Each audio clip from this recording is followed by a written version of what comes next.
Assalamualaikum warahmatullahi wabarakatuh. Izin memperkenalkan diri, nama saya Randy Hidayat dari kelas RA1 Prodi Manajemen Fakultas Ekonomi dan Bisnis dengan NIM 61 22 41 01 25. Di sini saya akan memenuhi tugas video UAS dari mata kuliah pengantar manajemen yang dimana dosen pengampunya yaitu Bapak Abdul Wahid Al-Fariji. Saya di sini tidak panjang lebar, langsung saja akan memaparkan materi-materi sebelum UAS. Yang pertama ada pengendalian. Apa sih pengendalian? Yaitu ada suatu proses yang dilakukan untuk memastikan bahwa kegiatan organisasi berjalan sesuai dengan rencana dan tujuan yang telah ditetapkan. Terus ada definisi pengendalian, yaitu serangkaian langkah yang dilakukan untuk mengukur dan mengevaluasi kinerja organisasi serta memastikan bahwa tujuan dan standar yang telah ditetapkan itu akan tercapai. Asas-asas pengendalian yaitu kejelasan tujuan. Jadi setiap tujuan harus jelas dan spesifik agar dapat menjadi parameter dalam pengendalian. Efektivitas dan efisiensi, yaitu ada efektivitas dan efisiensi adalah pengendalian harus efektif dan efisien dalam mencapai tujuan organisasi. Terus ada partisipasi dan komunikasi. Pengendalian juga yang melibatkan partisipasi semua anggota organisasi serta komunikasi yang efektif dan meningkatkan kinerja.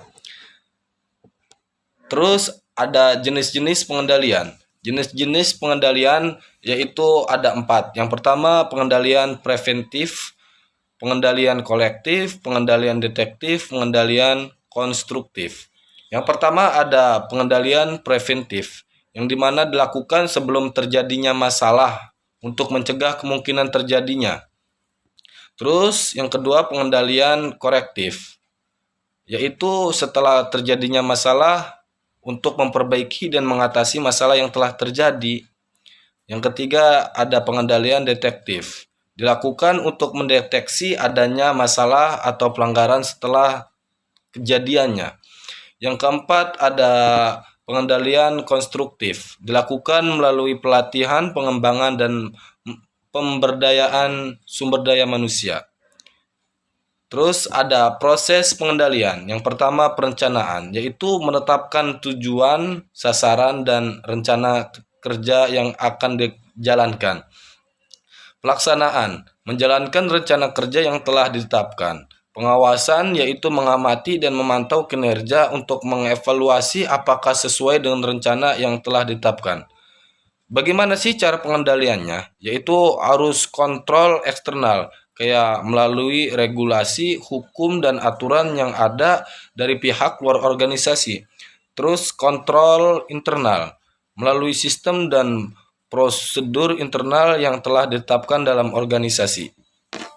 Terus ada sifat pengendalian. Sifat pengendalian harus bersifat proaktif, fleksibel, dan berkelanjutan. Pengendalian juga harus mampu mengidentifikasi dan mengatasi permasalahan yang muncul dengan cepat dan efektif. Terus selanjutnya ada waktu pengendalian. Waktu pengendaliannya adalah dapat dilakukan secara bersinambungan baik secara simultan dan sebelum dan setelah kegiatan berlangsung. Materi yang kedua yaitu ada evaluasi. Apa sih yang dimaksud evaluasi? Evaluasi adalah proses sistematis untuk menentukan nilai atau memberikan interpretasi tentang suatu objek atau peristiwa berdasarkan kriteria yang telah ditetapkan. Fungsi evaluasi yaitu menilai kinerja yang sebagaimana digunakan untuk mengevaluasi dan menilai kinerja individu, kelompok, atau organisasi dalam memberikan umpan balik konstruktif. Terus fungsi evaluasi yaitu melakukan perbaikan. Evaluasi membantu mengidentifikasi kelemahan dan potensi perbaikan sehingga dapat meningkatkan efektivitas dan efisiensi aktivitas atau program tertentu. Terus ada tujuan evaluasi. Yang pertama, penilaian kualitas. Tujuan evaluasi adalah untuk mengevaluasi dan memastikan kualitas hasil atau produk dari suatu kejadian atau program tertentu. Yang kedua, ada perbaikan berkelanjutan, yaitu memastikan bahwa evaluasi dilakukan untuk mendukung perbaikan berkelanjutan dan pengembangan proses dan program yang telah dievaluasi.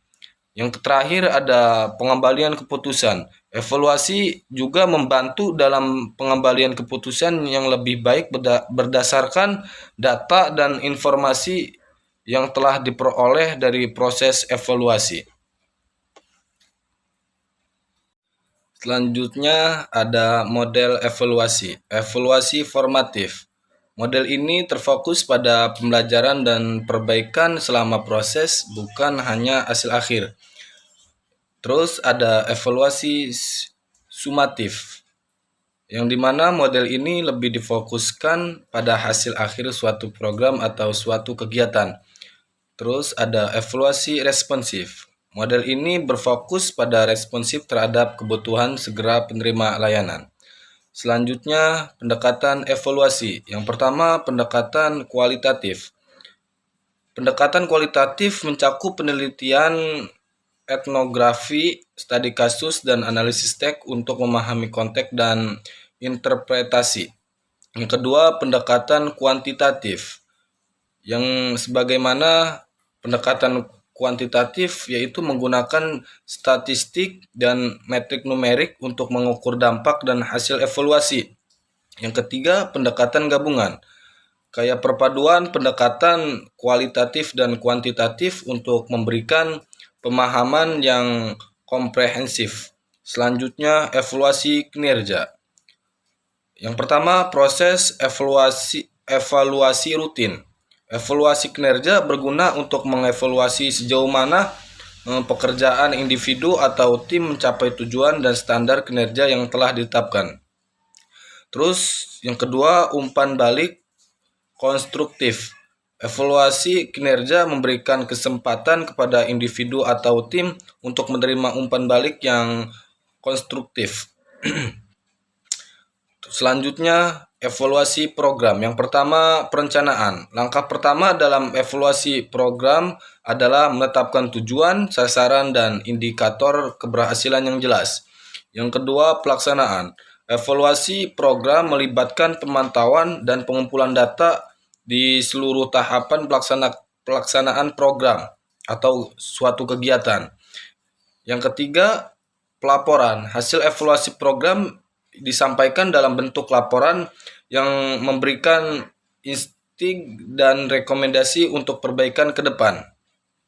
Selanjutnya, evaluasi meta. Yang pertama, validitas. Evaluasi meta mengevaluasi validitas dan keandalan hasil evaluasi dari berbagai sumber. Yang kedua, relevansi. Memastikan bahwa evaluasi yang dilakukan relevan dan dengan tujuan dan kebutuhan yang ada. Yang ketiga ada kritisisme, yaitu mengevaluasi meta, mempertimbangkan sudut pandang kritis dari berbagai evaluasi dan memeriksa kelemahan atau bias potensial. Selanjutnya, manfaat evaluasi, yaitu yang pertama, perbaikan kualitas. Evaluasi memberikan umpan balik yang membantu meningkatkan kualitas proses, produk, dan layanan. Yang kedua, keputusan berbasis bukti. Memberikan dasar yang kuat untuk pengembalian keputusan yang beralasan dan terukur. Yang ketiga, peningkatan kinerja, yaitu menetapkan standar kinerja yang lebih tinggi dan mendorong perkembangan individu atau organisasi. Selanjutnya, tantangan dalam evaluasi. Yang pertama, keterbatasan data. Data terbesar dalam evaluasi adalah kurangnya data yang relevan atau valid untuk mendukung proses evaluasi. Yang kedua, keterbatasan sumber daya. Evaluasi seringkali terbatas oleh ketersediaan sumber daya termasuk waktu, data, dan keahlian evaluasi. Yang ketiga, resistensi terhadap perubahan. Beberapa pihak memungkinkan tidak siap